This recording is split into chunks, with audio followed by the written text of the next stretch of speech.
अस्सलाम वालेकुम दोस्तों, की हाल चाल है जनाब। तुम देखते पे हो अपना देश पंजाब टीवी ते मैं तुहाडा मेज़बान मुहम्मद नदीम खरल। सब तो पहले अपने चैनल को करना है सबसक्राइब ते बेल आइकन ते क्लिक करना है एक अच्छी ते बेहतरीन वीडियो तो नोटिफिकेशन हमेशा की तरह वीरा भरावां ते सज्जणां नूं मिलदा रहे। अल्लाह दे फजलो करम नाल वीरा वास्ते अज एक बेहतरीन और नायाब एक नीली दा हीरा वीरा दी नज़र करन लगे हैं। मैं मीणी है दूजा सूआ मझ जनाब सूई है और जनाब मझ पूरी क्वालिटी वाली, पूरी खूबसूरत, पूरी नीली दी और पूरी वलैती है। मैंने मगर कट्टा है और अल्लाह के फजलो करम नाल मैं दी बरीकियां, मैं दी खूबसूरतियां, मैं दी नस्लां, मैं दी ज़ातां और मैं दे खानदान हज़ारां मई दे विचों अल्लाह के फजलो करम नाल कदे मिलते ने। मैं दे करीब तरीन आके कैमरामैन साहब मैं दा आर्डर क्वालिटी, मैं दा थान पंडा दे हवाने बरीक पूरी एक हड्डी डाका खुड्डा ते पुट्ठा वीरां दे सामने और मैं माशाअल्लाह हर पासों मेले लाई फिरदी है।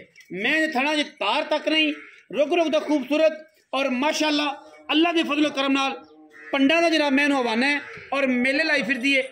बरीक मझ और माशाअल्लाह एक हड्डी मीण दोवें हिलदे ने, अखां दोवां तो काली तुन्नी कोली नूं अल्लाह के फजलो करम नाल ब्लेड फिरिया होया है। मैं पूरी वलैती है, पूरी नस्ली है और माशाअल्लाह वीरां दे सामने मगर मैं दे कट्टा 2 तो 3 दिन दी मझ सूई है। बाकी लैने देने मुकद्दर ने वीरां ने भरावां ने मैं अगे भी वेखी होनी है। ये जनाब गब्बड़ मैं सी अज मैं दूसरा दिन सूई नूं और मैं जिहड़ी है किसी मामले तो किसी गल तो किसी बात तो वीरां दे सामने असी दोनों मीण जिहड़े ने हिला के विखाने। हसन भाई मैं टोरो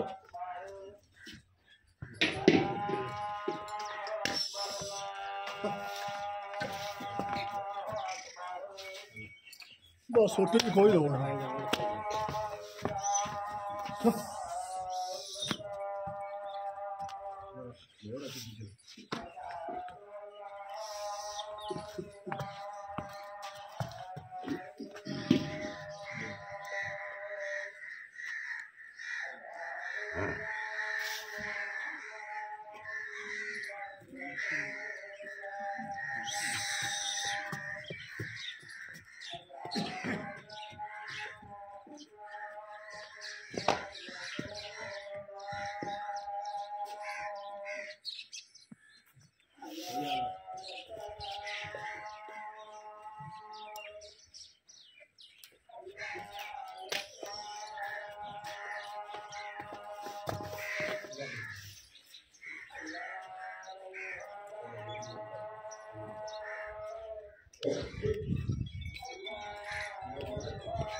माशाअल्लाह अल्लाह के फजलो करम नाल नायाब बेहतरीन नीली दा हीरा, अखां दोनों तो कालियां, मीण दोवें हिलदे ने, बूथी मैं दी बड़ी खूबसूरत, तौण मैं दी वलैत लम्मी, कूंज वर्गी जनाब मैं नूं माशाअल्लाह बरीक पुछले अल्लाह के फजलो करम नाल रस्सियां वर्गी डोरियां वर्गी और जनाब अल्लाह के फजलो करम नाल तुसीं इहनूं वल के जिथे मर्जी लै जाओ बरीक टिश्यू पेपर वर्गी और मलमल का जिसम है। इस जनाब नीली की झोटी नूं दूजे झोटी है तो मीणियां के जेडे शौकीन ने मीणी लवर जेडे बेली सज्जण मेरे भरा मीणियां मही का शौक करते हैं। अल्लाह के फजलो करम नाल कहते हैं कि मीणियां होण इस शौक नाल लोग मीणियां मझी रखते हैं। मझ सू पई है तसली करके जो वीर भरा चाहे वो जनाब 2 टाइम तसली करके दुध दी ले जा सकता है। मालिक नाल गल्लां करांगे। बच्चे का नाड़वा विखाया जी तुसीं, बच्चा नाड़वे दे विच खड़ा है। असीं हुण सारियां गल्लां मालिक नाल कर लेने एक सारे दोस्तों ने सारे वीरां भरावां ने ये मझ पहले भी शायद तुसीं देखी होवे लेकिन असीं गल्लां हमेशा सच दियां दिंदे हैं, सच दा साथ दिंदे हैं, ना 2 नंबरी करनी ना करन देनी किसी नूं। लेकिन रेट मालिक की मर्जी है, वो 10 उत्ते करे 10 थले करे वह माल है उन्हें करना है। लेकिन जेडे मामला पहले सन उस 10,000 घट सकते हैं या बढ़ सकते हैं। अस्सलाम वालेकुम जी। हसन भाई की हाल ने? सेहत तबीयत ठीक है? हसन भाई मैं सू पई किन्ने दिन सू पई? आज तीसरा दिन सोई ना 3 दिन हो गए।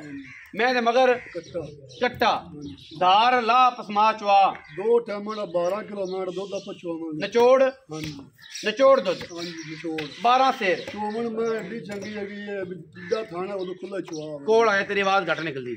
अच्छा चौवन एडा चंगा है कि जिन्ना जेड़ा थाने ओडा ही चवा है अंगूठे गुठे जिदी मैं चोमन आ माशाल्लाह। मीनी दूजा सुआ दूसरा सो अच्छा मगर कट्टा 3 दिन 2 टाइम चोवे 4 टाइम चोवे 3 टाइम चोवे आप 2 टाइम मैं जमना साहब खाओ जी मैं तसलियां करा के देवांगे मैं तसलियां करा के। अच्छा मुल दी की रूटीन है? मुल वही है मुल मैं 5 लाख रुपया फाइनल आज अगे तो मेरी मैं घट सी कोई थल्लू मैं जिद्दी उत्तू ओडी मैं थल्लू बनी। अच्छा की मोहब्बत प्यार को फाइनल दी पक्की गल कर फाइनल मुल 5000 छड़ जाने पानी नहीं यार 5 सारे ठग छड़ाउंदे ने पक्की गल मैं भी चौकी चंगी पानी पक्की कर इको गड्डी कर वाली मैं 5 लाख भाईजान इको करो नबेड़ो 4,90,000 रुपया फाइनल में 4,90,000 रुपया जी विच लाड़ प्यार दी पूरी कोशिश करांगे पूरी मेहनत करांगे वीरां वास्ते। अगे भी तकरीबन कोई लगभग मुल सी लेकिन मालिक कहंदे ने बाहर ज्यादा महंगी है मझ साडी सू पई है चोण पीन दे विच अल्लाह दे फजल करम नाल बड़ी फिट है बड़ी बलैती है बड़ी नस्ली है और कोई वादा घाटा नहीं किसी पासों। मैं चंगी है सुथरी है सुच्चा दाना है और वीरां दे सामने है। वीडियो लगी अच्छी वीडियो ने करना लाइक शेयर ते कमेंट और अपनी राय नाल सानू करना है जरूर आगा। पाकिस्तान जिंदाबाद पाक आर्मी हमेशा जिंदाबाद।